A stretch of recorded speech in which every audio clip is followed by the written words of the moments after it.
Assalamualaikum, nama aku Bamboy dan welcome to channel Bamboy TV, di mana Abang Boy akan mengupas kes-kes true crime, kisah misteri, seram dan pelik yang terjadi di serata dunia. Dan kalau korang berminat dengan benda-benda dark macam ni, korang berada di channel yang paling sesuai untuk orang-orang aneh dan eksotik macam Abang Boy ni. Di akhir video, kalau korang suka dengan konten ni, Abang Boy sangat-sangat appreciate kalau korang boleh belanja Abang Boy satu like. Dan mungkin juga korang boleh consider to subscribe dan tekan bell notification button tu supaya tak terlepas video Abang Boy yang akan datang. Hari ni Abang Boy akan bawa korang ke Florida, USA. Bila orang cakap pasal Florida je, mesti Abang Boy terfikir pasal Miami 5-0, pantai yang bersih, surfing dan mana-mana ada je Minah Saleh yang pakai bikini. Mengikut statistik lah, kadar jenayah di Florida menurun sejak beberapa dekad yang lalu. Tetapi pada tahun 2020, satu kejadian yang betul-betul gila terjadi di Winter Park, Florida. Selalunya beg luggage dijadikan alat untuk memindahkan mayat supaya susah nak dikesan polis. Tetapi dalam kes ni pula, beg itulah menjadi alat pembunuhan kejam. Adakah ini kes pembunuhan balas dendam atau disebabkan jealous seorang wanita? Ataupun ini kes bergurau kasar? Ini adalah kes Sarah Boone dan juga boyfriendnya, Jorge Torres Jr. So, tanpa membuang masa, let's roll the intro.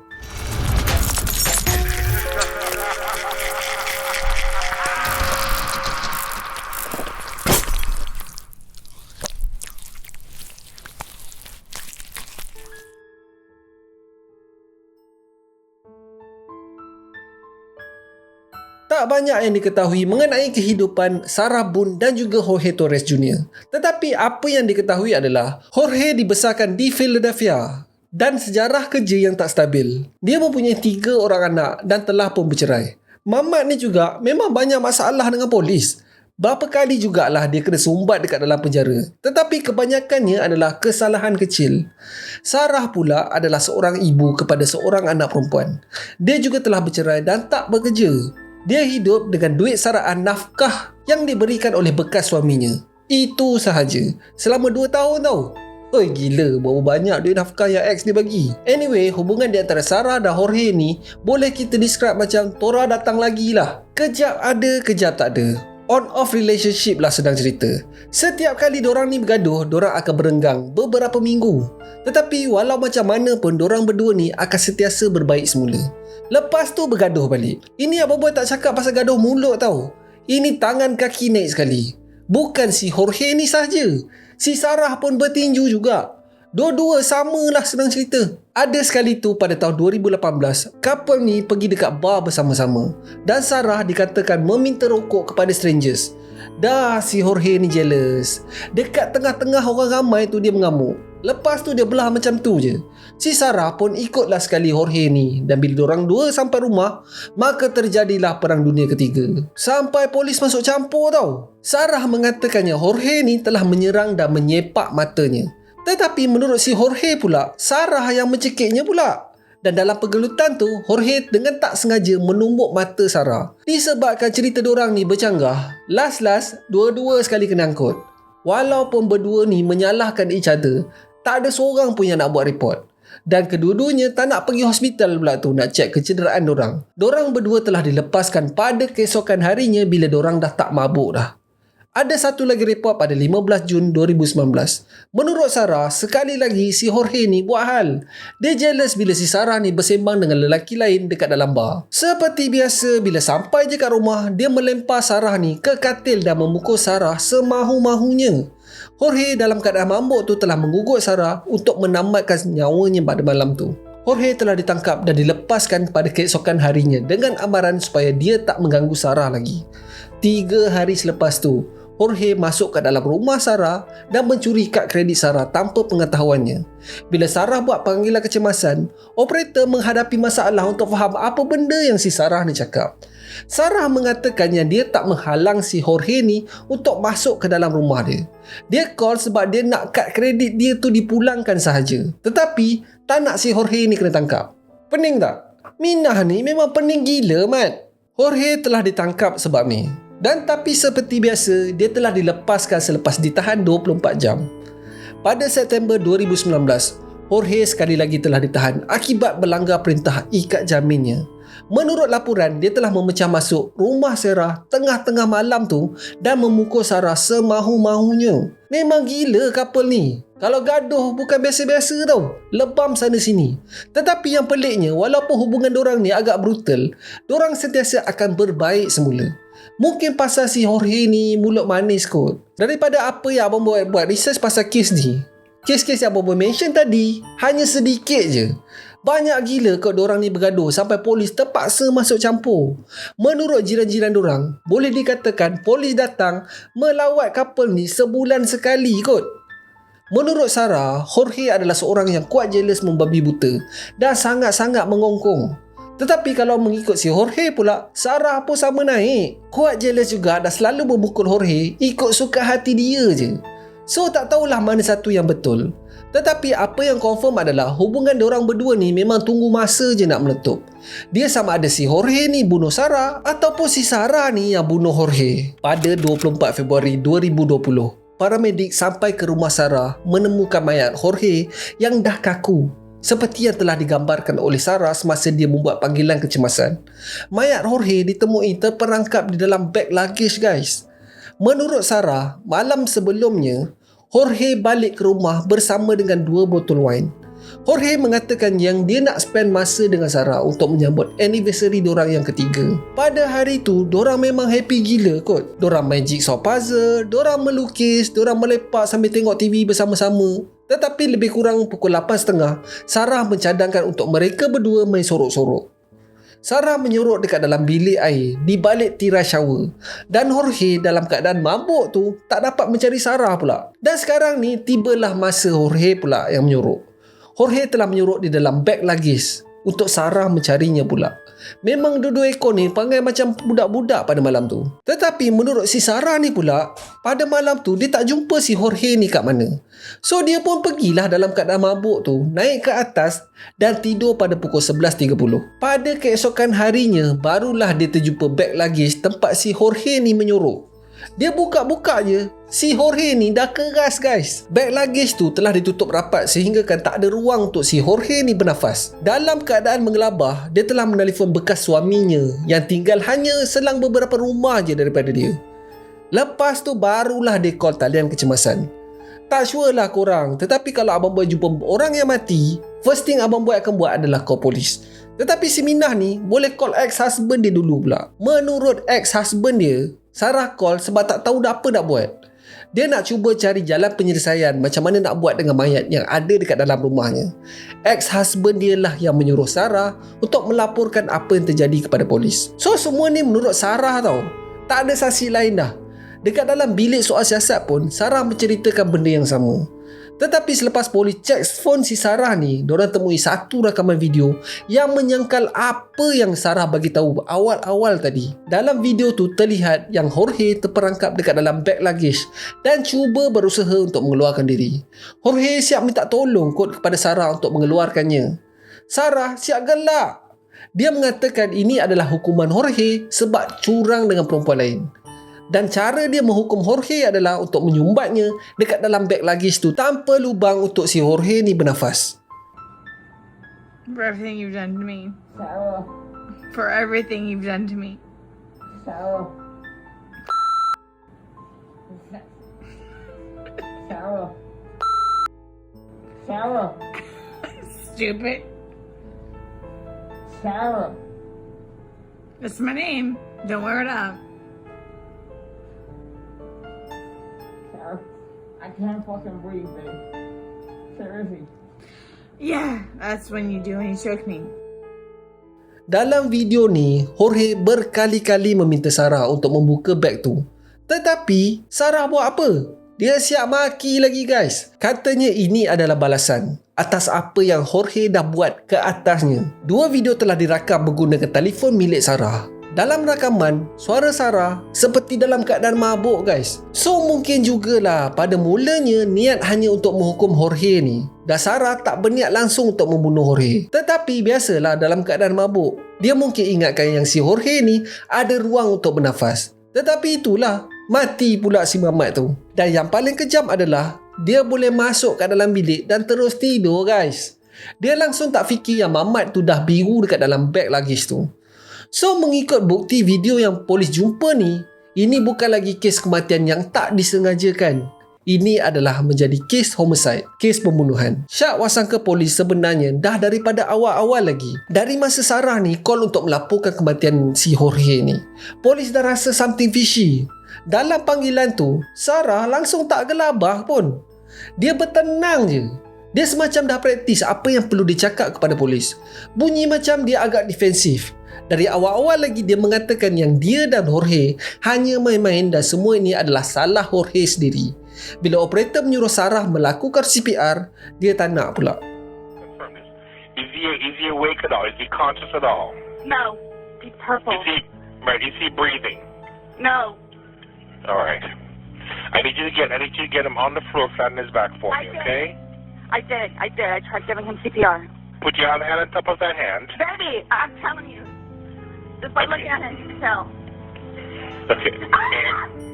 Please. Okay, here's gurgle.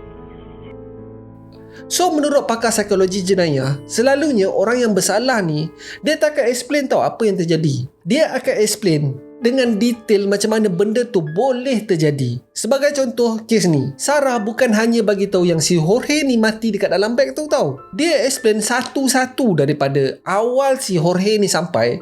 Diorang main jigsaw puzzle lah, diorang melukis lah, diorang start main nyorok-nyorok lah. Siap pukul berapa dia bagi tahu. Dia menyorok dekat dalam bilik air pun dia bagi tahu polis tau. Benda yang kadang-kadang langsung tak penting pun dengan kematian si Jorge ni. Sarah lebih fokus untuk meyakinkan polis yang dia tak bersalah atas kematian Jorge. I was awake, but I actually got out of the bed at like 12:30ish, whatever. So I came downstairs, and I was like, oh, he's in the suitcase still. And that's when I found him, and I took him out, and I tried doing CPR, and then I called him, and then I called you guys. So I don't know if he had a heart attack or what in there. Like, I don't know what happened. Lagi satu yang menambahkan syak wasangka polis adalah sejurus je ketibaan polis, Sarah seperti lebih gelabah daripada bersedih atas kematian boyfriend dia. Boyfriend kau mati dalam keadaan lemas tau. Ini adalah rakaman apabila polis interview bekas suami si Sarah ni. Dia mengatakannya hubungan mereka berdua ni memang toksik gila kot. Jorge dah beberapa kali masuk dekat dalam penjara atas kesalahan memukul Sarah. Tetapi pada keesokan harinya, Sarah sendiri yang pergi ke balai dan mengikat jamin Jorge. Got a whole fun history. Oh, really? Oh, yeah, you guys have called over here like For the two of them? yeah, he's been arrested like 5 times for against her. So Really? Okay, I'm not familiar with. So I haven't been here personally. it's So they have he's currently on parole because of it. So because of domestic violence with her. yes, but I mean like every time she'd have him arrested, the next day she was trying to get bailed out. So Hubungan dorang ni memang gila. Sarah seperti tak boleh nak decide. Dia nak Jorge ni kena hukum. Tetapi bila polis dah masuk campur, dia dengan selambanya pergi ke balai polis dan ikat jamin si Jorge ni. Payah gila kot polis nak percaya apa yang Sarah ni bagi tahu sebab tak masuk akal langsung. Even sebelum polis jumpa rakaman video tu pun, setiap ayat yang keluar daripada mulut Sarah ni menimbulkan syak wasangka. Dan last sekali, dia menyalahkan alkohol pula. All we had was a bottle of wine.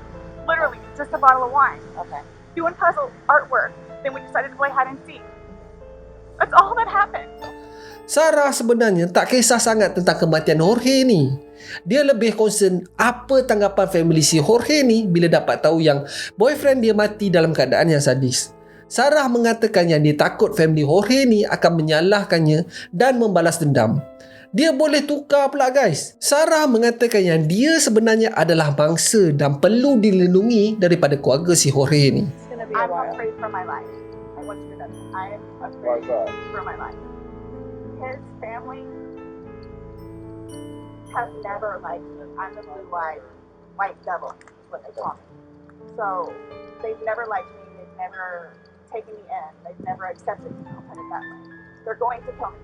So satu-satu perlakuan si Sarah ni memang tak tally langsung dengan apa yang terjadi. Dia lebih risaukan apa yang polis akan bagi tahu kepada family Jorge daripada kematian Jorge tu sendiri. Dia langsung tak sedih atas kematian boyfriend dia tahu. Tetapi dia gelabah yang nyawa dia mungkin akan terancam. Kau rasa pelik tak? Polis masih tak boleh brain yang seorang wanita yang berumur 42 tahun mengatakan yang dia main menyorok-nyorok dengan pasangannya dan kemudian dia terlupa. Dia terus tidur selama 11 jam. Dan bila dia bangun, dia mengatakan yang dia ingat Jorge ni dah pergi kerja pada hari tu. Cerita ni dah macam sarkas dah weh. Dia punya belit-belit tu sampai polis pun pening. Apa yang betul dan apa yang salah? 2 hari selepas kematian Jorge, polis sekali lagi memanggil Sarah untuk disoal siasat. Kali ni Sarah lebih fokus untuk meyakinkan polis dan dia sangat-sangat menyayangi Jorge. Dia siap ungkit lah segala macam mak nenek yang dia sentiasa support si Jorge ni. Dia tolong Jorge dalam kejayaannya lah. Dia mengatakan yang dia nak Jorge ni menjadi seorang lelaki yang bertanggungjawab. Ini kata dia tau. Nobody knew George better than I did. I say that I knew George better than himself. And I tried in every way, shape, and form. Ask everyone. I helped him. I took care of him. I miss him a lot, and I didn't even sleep last night. I miss him a lot. Sarah berulang-ulang kali untuk menunjukkan yang dia tengah berkabung dan bersedih. Tetapi tak ada sebutir pun air mata yang terkeluar. Dalam duk mencerita dia punya jasa-jasa kepada Jorge, dia sekali lagi menyalahkan boyfriendnya tentang apa yang berlaku. Dia describe lah benda-benda yang Jorge ni dah buat kepada dia. Dia mengatakan yang Jorge kuat jealous sampai ke sanggup memukulnya. Satu-satu guys dia ungkit. Korang ingat janganlah cari pasal dengan girlfriend atau wife korang. Salah korang 5 tahun lepas pun dia ingat weh. Janganlah cari pasal. So basically, apa yang terjadi pada malam kejadian, Sarah mengatakan yang dia tak nak pun main sorok-sorok pada malam tu. Tetapi dia telah dipaksa oleh boyfriendnya. Bukan setakat tu je, Sarah juga mengatakan yang dia terpaksa minum sampai mabuk pada malam tu. So itu je lah yang Sarah duk cakap ulang-ulang. Dia cakap dia tolong Jorge. Jorge layan dia macam sampah. Jorge paksa dia minum sampai mabuk pada malam tu. Kemudian ulang balik cakap sama. Itu je. Sepanjang masa 2 jam di soal siasat tu, dia cakap benda ulang-ulang je. Last-last pegawai siasatan dah fed up. Dia terus menunjukkan video yang telah dirakam oleh Sarah sendiri. Sarah terus terdiam. Lepas tu dia buat-buat macam terkejut pula guys. Sebab kalau korang ingat lah kan, si Sarah ni cakap dia tak jumpa pun Jorge ni menyorok dekat mana. So sekarang ni daripada dalam video tu, terang-terang tunjuk yang Sarah ni tahu Jorge ada dekat dalam bag luggage tu. Sarah siap maki kot. Okay. So I have something that I want to show you that we found. And it was from your phone. Can you see it? If you need to move it around, go ahead.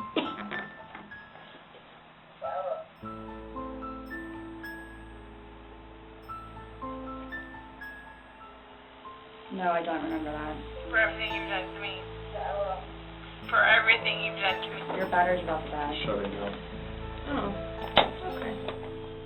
Dah kantoi. Dia diam lama tau. Dia mungkin tengah berfikir apa lagi alasan yang dia nak guna. Last dia mengatakan dia langsung tak ingat apa yang dirakam. Mungkin dia tak ingat sebab dia mabuk teruk pada malam tu. Apa saja yang dibuat pada masa kejadian adalah tidak disengajakan. Itu je lah yang alasan digunakan berulang-ulang kali. Sarah siap tanya kot kepada pegawai siasatan tu, panjang lagi ke video ni? Hei ya Allah. Dia macam nak buat yang dia tak tahu, dia tak ingat apa benda yang dirakam pada malam tu. Sarah sebenarnya dah tak ada alasan baru yang boleh dia gunakan. Dia recycle balik alasan yang dia pakai sebelum ni. Dia mengatakan yang Jorge main-main dan secara tak sengaja membunuh dirinya sendiri. Sarah mengatakan dia hanyalah mangsa keadaan sebab dipaksa oleh Jorge untuk mabuk dan main sorok-sorok pada malam tu. Salah dia hanyalah sebab dia tertidur semasa Jorge masih dekat dalam beg luggage tu. Itu saja. Dia langsung tak rasa bersalah guys. Walaupun bukti dekat depan mata tau. Sarah mati-mati deny yang dia membunuh Jorge. Last bila Sarah ni dah tak tahu mana nak pergi dah, dia mengatakan yang dia tahu Jorge menyorok dan dia tak sengaja terlupa yang Jorge masih dekat dalam beg luggage tu sebelum tidur. Sarah dah tahu dah, dia dah kantoi, dah tak boleh nak lari dah. Tetapi apa yang dia cuba buat adalah untuk damage control. Kalau dia boleh meyakinkan mahkamah yang kematian Jorge ni sesuatu yang tak disengajakan, mahkamah mungkin akan menjatuhkan hukuman yang lebih ringan. Second degree murder.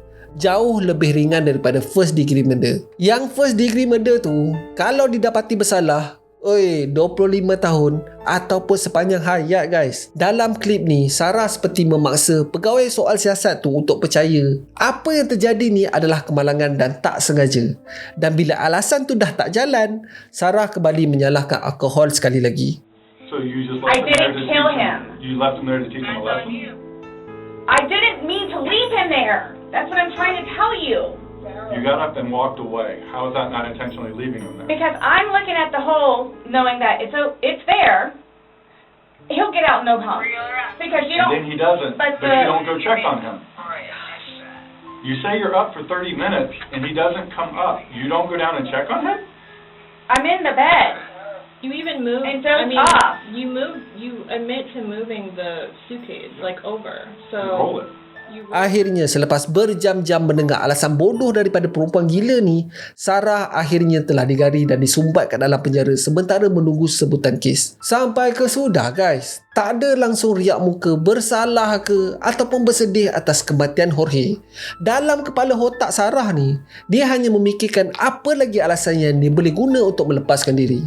Menurut laporan bedah siasat Jorge, punca kematian adalah disebabkan kedudukan Jorge di dalam beg luggage tu membuatkan pernafasannya terganggu. Benda ni disebut sebagai postural asphyxia. Benda ni terjadi apabila kedudukan badan menghalang saluran pernafasan untuk menyedot udara. Benda ni boleh juga berlaku apabila dada berada dalam posisi yang tak boleh mengembang. Jorge berada dekat dalam beg tu dalam position fetal. Dia dah tak boleh bergerak dan dadanya telah terhimpit dan benda ni lah yang menyukarkan pernafasannya. Bercampur pula dengan tak ada udara dekat dalam beg tu telah membuatkan si Jorge ni lemas. Jorge berada dekat dalam beg luggage tu selama 11 jam tau. Hui, memang biru lah cerita dia. Bukan tu je guys, terdapat juga kesal lebam di mata dan kesal luka di tangan dan kepala. Polis membuat spekulasi yang Sarah telah menolak beg tu sampai jatuh tangga guys. Jiran sebelah mengatakan yang pada malam tu, diorang terdengar satu bunyi yang kuat, seperti benda yang terhempas. Gila weh, dah lah kena sumbat dekat dalam beg luggage, siap kena tolak lagi jatuh tangga. Hoi, seksa mat.